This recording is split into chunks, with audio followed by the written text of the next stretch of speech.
नमस्कार मित्रमैत्रिणींनो, आज आपण मक्याच्या कणसापासून अतिशय चविष्ट, मऊ आणि झटपट असे तयार होणारी मक्याचे दिरडे पाहणार आहोत. सकाळच्या नाश्त्यासाठी किंवा डब्यासाठी किंवा संध्याकाळी अगदी छोटी मोठी भूक असते त्यावेळी सुद्धा तुम्ही बनवू शकता. अगदी परफेक्ट अशी रेसिपी आहे आणि तुम्हाला अगदी तुमच्या घरच्या जिन्नसानेच बनणार आहे, म्हणजे तुम्हाला बाहेरून काही आणायची गरज नाही. तर चला, जास्त काही न बोलता पटकन रेसिपीलाच सुरुवात करूया. सगळ्यात अगोदर इथे बघा, मी मक्याचं कणीस घेतलंय. आता या पावसाच्या दिवसात मक्याची कणसं भरपूर प्रमाणात येतील, वेगवेगळ्या रेसिपी तुम्हाला मिळणार आहेत. तर आपण अशा पद्धतीने मक्याचे दाणे अगोदर काढून घेऊया. मक्याचे सगळे दाणे या पद्धतीने काढून घेते. तर मी पूर्ण एक कणीस घेतलं होतं आणि त्याचबरोबर अर्ध कणीस आणखीनही घेतलं होतं. तर असं दीड कणीस घेतल्यानंतर ह्याच्यामध्ये सगळे दाणे काढून अगोदर मिक्सरच्या भांड्यात टाकायचे आणि त्याला वाटून घ्यायचे. तसं तर पाण्याची गरज पडत नाही, पण एखाद वेळी तुम्हाला वाटताना जरासं वाटलं की जड जाते, तर एकाच छोटासा चमचा पाणी टाकून तुम्ही वाटू शकता. आणि नंतर बघा, हे अशा पद्धतीने पेस्ट झाल्यानंतर मी काढले आणि त्याच्यामध्ये टाकायचं एक मोठी वाटी बेसन. बेसन टाकले. त्याचबरोबर आपण काय करायचं, मिक्सरच्या भांड्याला बरंचसं काही मिश्रण लागलं होतं, त्यात ते मी पाणी टाकलं आहे त्याच्यामध्ये अगदी पाऊण वाटी. आणि हे सगळं पाणी यामध्ये घालायचं आणि त्यानंतर अगोदर व्यवस्थित त्याला ढवळून घ्या, म्हणजे बेसनमध्ये कुठे गुठळा राहता कामा नये, म्हणून व्यवस्थित त्याला अगोदर छान असं आपण इथे अगोदर व्यवस्थित ढवळून घ्यायचं. आता हे मिश्रण रेडी झाले, तर बाकीचे ह्याच्यामध्ये घालण्यासाठी जिन्नस तयार करूया. इथे घ्यायचं आपण 2-3 अशा मिरच्या हिरव्या, एक आल्याचा तुकडा घ्यायचा 1 इंच असं, आणि त्याचबरोबर तुम्ही 7-8 अगदी लसणाच्या पाकळ्या घेतल्या तर हरकत नाही.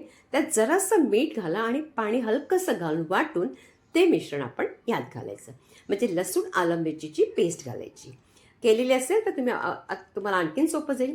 त्याचबरोबर इथे मी भाज्या टाकल्याच बघा, गाजर, कांदा, टोमॅटो, कोथिंबीर आणि सिमला मिरची. टोमॅटोच्या मी सगळ्या बिया काढून घेतल्या होत्या आणि ते तुम्ही पालकही टाकू शकता. आता मेथी जर चांगली असेल तेही सुद्धा टाकू शकता, हरकत नाही. त्यानंतर आपण इथे टाकायचे जराशी हळद अगदी कमी प्रमाणात टाकायची. मक्याच्या ह्याला दाण्यांना बराचसा रंग छान असतो.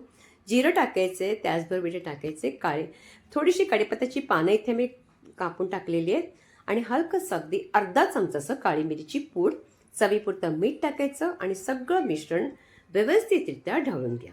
आता याच वेळी जर आपल्याला असं वाटतं कधी कधी अगदी जाडसर होतं, जास्त जाडसर झालं ना की ते आपल्याला बरोबर दिरडे करायला होत नाही, म्हणून काय करायचं, याच्यामध्ये तर तुम्हाला वाटलं ना पाणी घालायचं, थोडंसं पातळसं असलं पाहिजे, म्हणजे आपल्याला करायलाही सोपं जाईल. मला आता ते जाडसर वाटतंय म्हणून मी पुन्हा त्याच्यामध्ये आणखीन थोडंसं अगदी 2-3 चमचेचे पाणी घातलं आणि या पद्धतीने बघा कन्सिस्टन्सी आता परफेक्ट अशी झालेली आहे.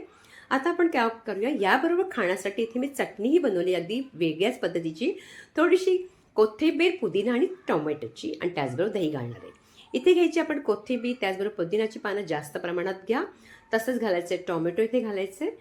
टोमॅटो घातल्यानंतर इथे मी घातले काकडी, अर्धी काकडी होती छोटीशी, ती घातली. त्याचबरोबर घातले हिरव्या मिरच्या 2 अशा, आल्याचा तुकडा टाकायचे, चवीपुरतं आपण इथे मीठ टाकणार आहोत आणि नंतर त्यामध्ये घालायचे 2 चमचे अगदी दही. पातळ असलं तरी हरकत नाही, या पद्धतीने टाका. आणि बर्फाचे तुकडे टाकून आपण ही चटणी वाटून घ्यायची. चवीला अगदी अप्रतिम लागते, एकदा करून बघा, अगदी मस्त लागते. त्यात काकडी आहे, त्याबरोबर पुदिना जास्त प्रमाणात आहे आणि टोमॅटोही आहे, अगदी वेगळी चव लागते. याला फोडणी वगैरे काही नाही. चटणी रेडी झाली. आता इथे आपण तवा ठेवायचा. तुम्ही नॉनस्टिकचा पॅन घ्या किंवा तुम्ही लोखंडी तवा घ्या, कशावरही घेऊ शकता.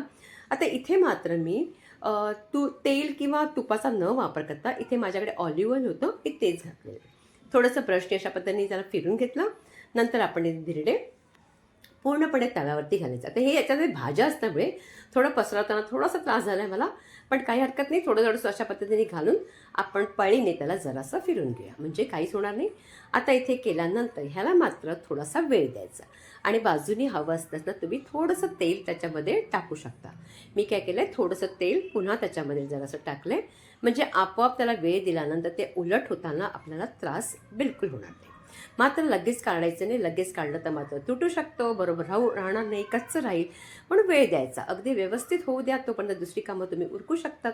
तर बघा, अगदी मला जेमतेम 3 किंवा 4 मिनटं सुद्धा लागली होती, इतक्यात ते अगदी धिरडं मस्त असं झालं आहे, उलट केलं आहे. अशा पद्धतीने अगदी मस्त धिरडी सगळी करून घ्यायची. खायला म्हणाल तर अगदी अप्रतिम लागतात. इतका गोडवा असतो त्या मक्याच्या दाण्यांमध्ये की खावंसंच वाटतं. आमच्याकडे पाहुणे आले होते, त्यांनीसुद्धा अगदी खूपच आवडीने खाल्लं आहे. तुम्ही करून बघायचे. तर आता बघा हे धिरडी झाले, तर आपण अशाच पद्धतीने बाकीची धिरडी जी काही पीठ असेल ना मी तितकं करून घेणार आहे. तर आता हे धिरडं काढायचं, चटणी बनवून आपण इथे ठेवायचे. आता ही धिरडी बनवताना काही लागलं नाही, अगदी मस्त कुठलाही त्रास होत नाही, पटकन बनतंही. आता इथे छोटंसं माझं जरासं पीठ राहिलं होतं, त्याच्यावरती मी काढून ठेवलं होतं. तुम्हाला मी हातात घेऊन जातो, इतकं नरम बनतं, मऊ लुसलुशीत नरम, घेताच तुटवू लागतं असं. पण चव मात्र ना भन्नाट म्हणाल ना तर हरकत नाही. तुम्ही नक्की करून बघा, तुम्हाला खूप आवडेल. याची चव तुम्ही विसरणार नाही आणि परफेक्ट रेसिपी आहे. जर तुम्हाला माझी रेसिपी आवडली असेल तर जास्तीत जास्त लाईक करायचे, प्रत्येकांकडे शेअर करायचे. आणि मी तुम्हाला वेगवेगळे शॉर्ट व्हिडिओसुद्धा वेगळ्या पद्धतीने देते. यूट्यूबमध्ये असं कोणीही करत नाही की वेगळ्या पद्धतीने वेगवेगळी रेसिपी देते.